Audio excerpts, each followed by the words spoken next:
सितारा films and recording studio, Thadi Vaishali Lalpur.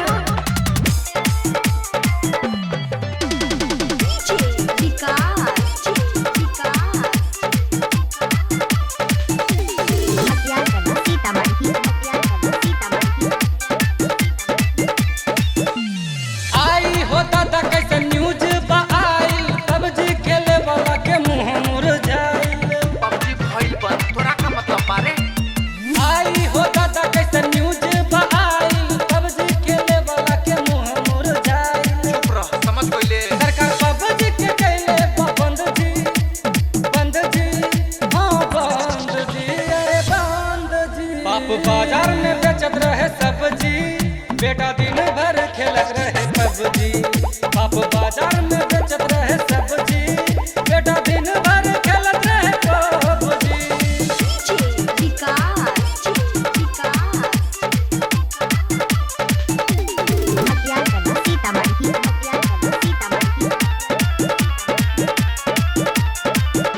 भैया तो भैया फौजी सबका के मेरा है हो, हेडफोन लगा के ऑनलाइन पबजी खेले हो। भैया तो भैया फौजी सबका के मेरा है हो, हेडफोन लगा के ऑनलाइन पबजी खेले हो। न्यूज सुनी देखो फौजी पगलाइल, भैया के चेहरा पे खुशी बहाइल। अच्छा दिन के देखैला मोदी जी, मोदी जी, हाँ मोदी जी, हाँ मोदी जी। हम तो बाजार में बेचत रही सब्जी, मौगी दिन रात खेलत रहे पबजी। हम तो बाजार में बेचत रही सब्जी, मौगी दिन रात खेलत रहे पबजी।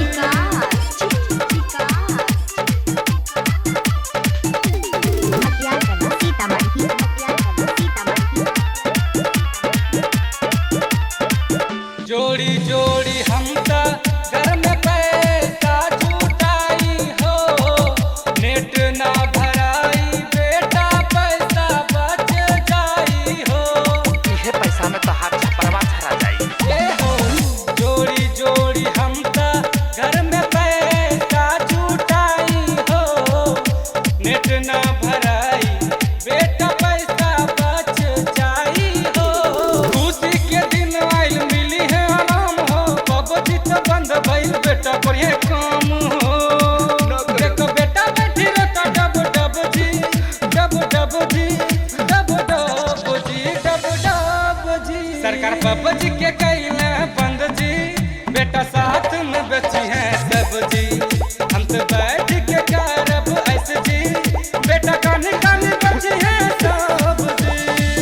आलूआ ले ला, टमाटर ले ला, भिंडी ले ला, प्याज ले ला, अरे कुछ तो ले ला ना हो।